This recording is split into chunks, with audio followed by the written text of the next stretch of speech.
Oi gente, tudo bom? No vídeo de hoje eu vou trazer pra vocês, como o título tá vendo, os 10 livros que mudaram a minha vida.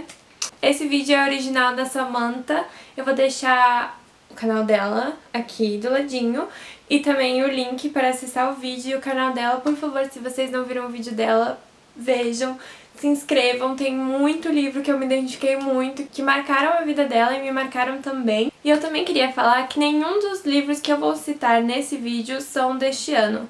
Esse ano tá tendo muito livro que tá me marcando muito, tá entrando tipo pro top 10 de vida, mas não é bem esse o sentido que eu tô dando pra esse vídeo. Esse é pra dizer os que me marcaram, então não significa que eles ainda são favoritados, ou que eu dei 5 estrelas, ou que eu dei 4 em favoritado. Alguns eu dei uma nota assim bem razoável, mas são livros que marcaram algum momento da minha vida, então é um pouco diferente. Eu acho que este ano vai ser marcado sim com livros, mas daí eu trago os 10 que marcaram a minha vida desse ano, ou os top 10 livros favoritados desse ano no final do ano.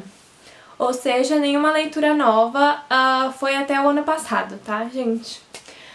Pra começar, eu queria trazer a Judy Moody. Eu não tenho mais livros dela, porque eu dei pra filha do meu primo, pra Helena, quando ela era menor. E eu dei porque a mãe dela, que é a Ju, também gosta muito de leitura e a gente quis incentivar esse lado dela desde menorzinha, assim. Mas foram uns livros que quando eu tinha 9 anos, eu acho, me fizeram amar ler.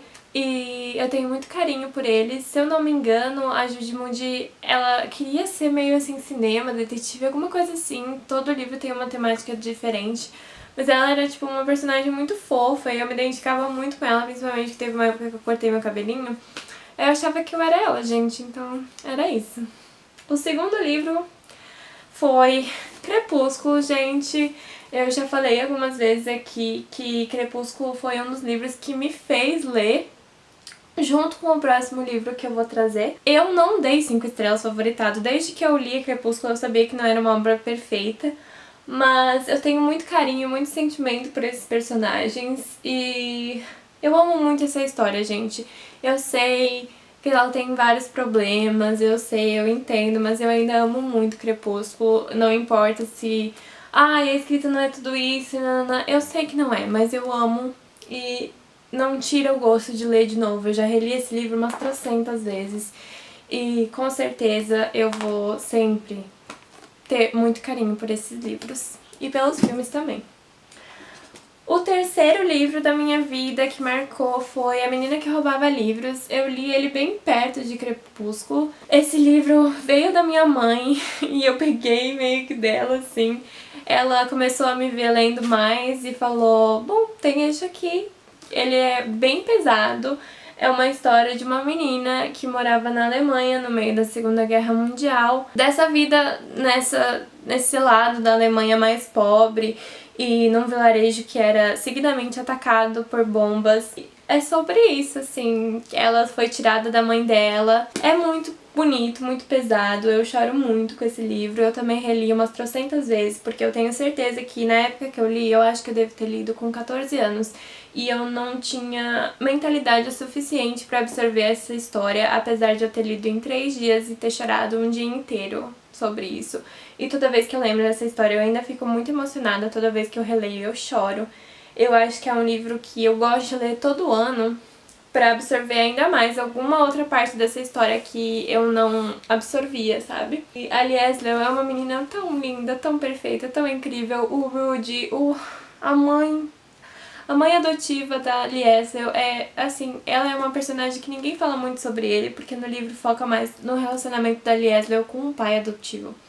Mas eu acho a mãe igualmente importante e é uma personagem muito complexa, muito incrível, que eu queria que muita gente desse mais valor pra ela, sabe? Enfim.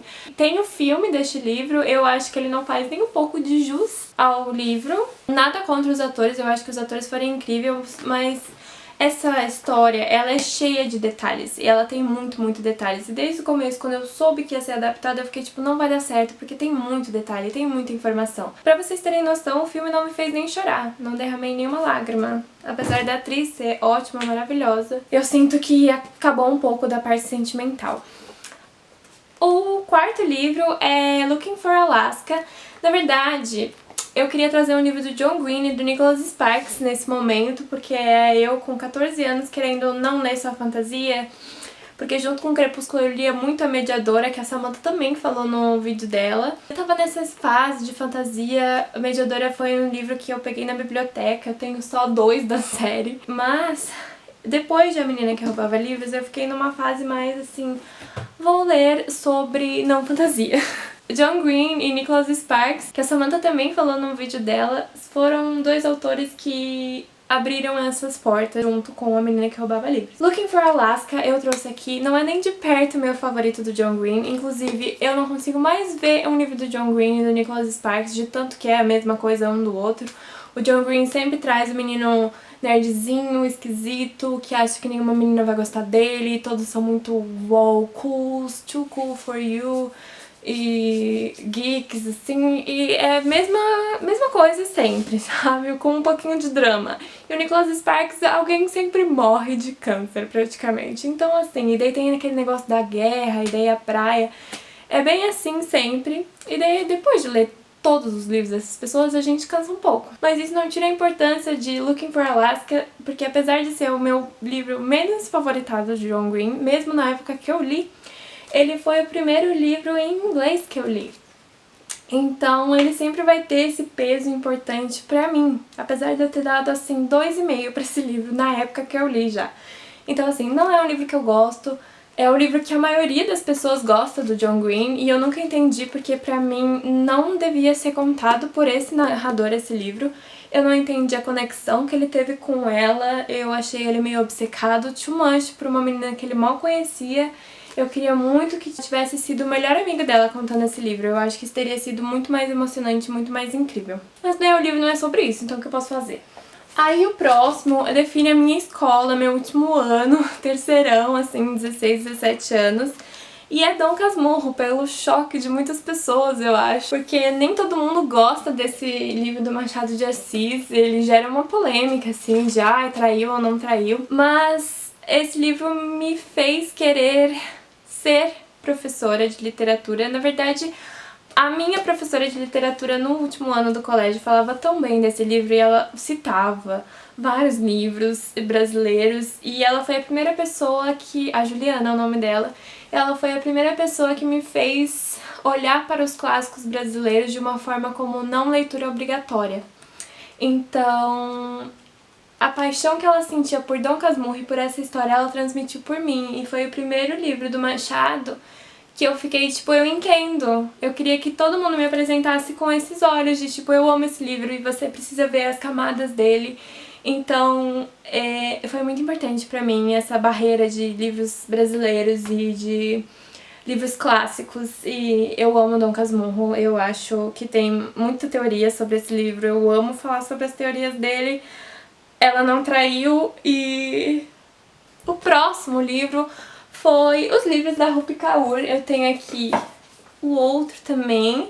E eu tenho a edição deste do Sol que Faz com as Flores, bilíngue, capa dura, maravilhosa, que a minha mãe me deu. Mas eu trouxe Os Outros Jeitos de Usar a Boca, porque Os Outros Jeitos de Usar a Boca foi o primeiro que eu tive contato. Esse livro marca o sair da escola com a cabeça mais no feminismo, querendo procurar poesia pra ler e levando vários tapas na cara. Esse livro tá todo marcado junto com o outro também.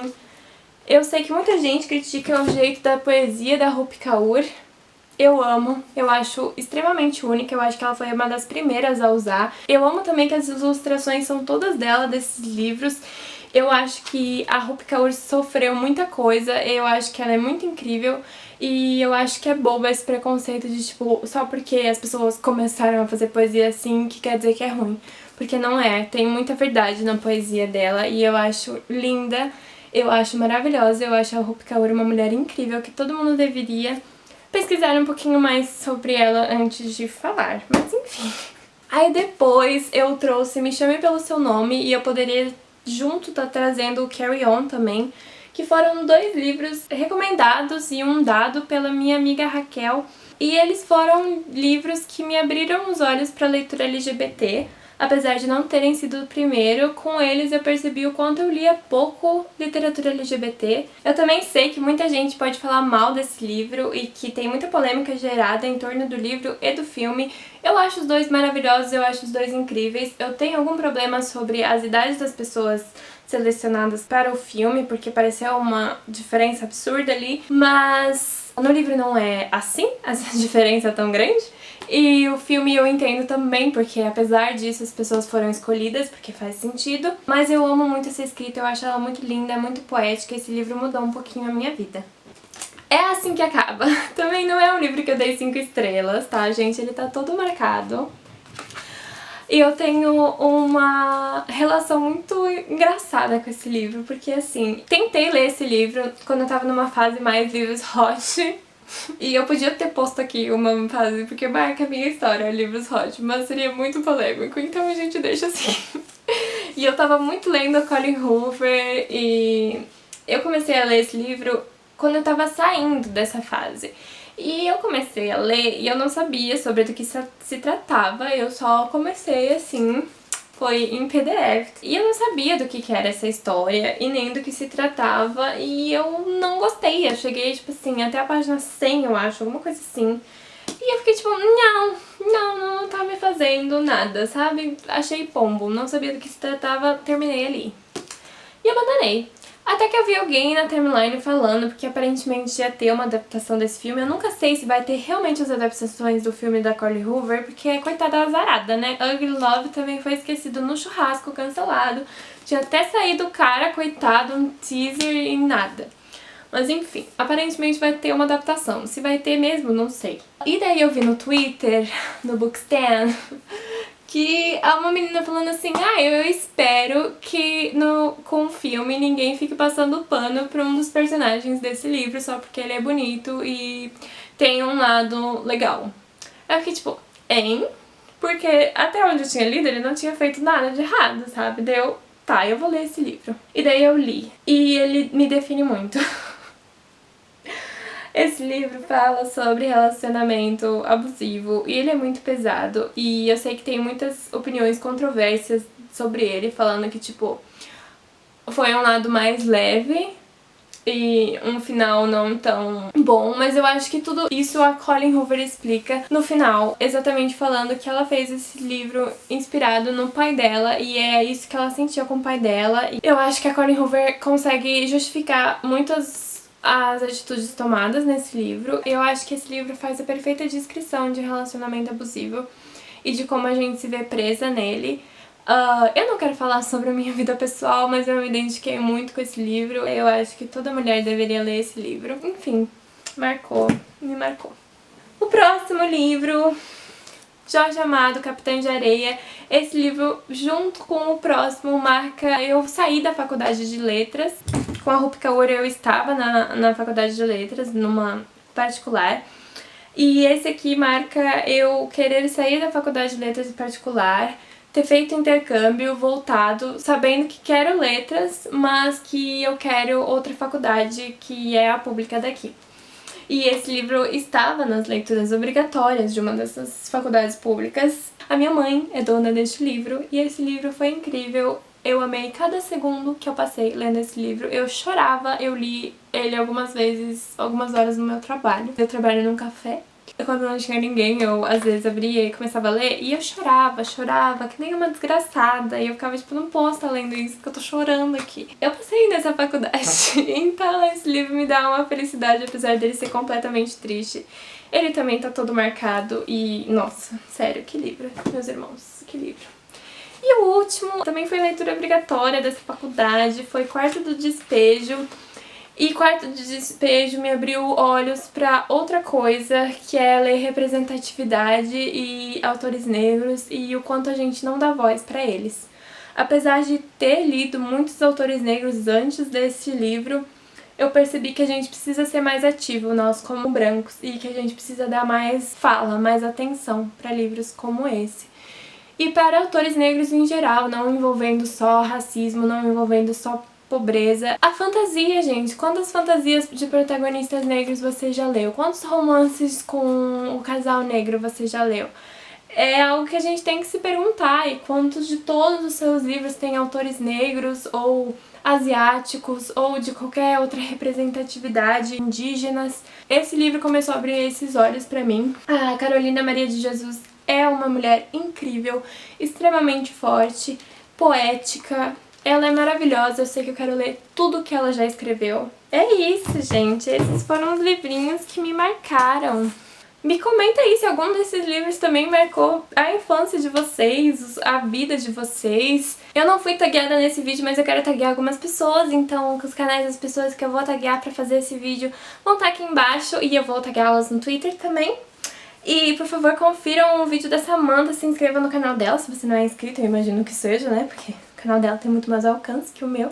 Se você não é inscrito aqui, se inscreva e gostou desse conteúdo, curte o vídeo, se inscreva, acompanhe os próximos vídeos. Minhas redes sociais estão todas ali embaixo.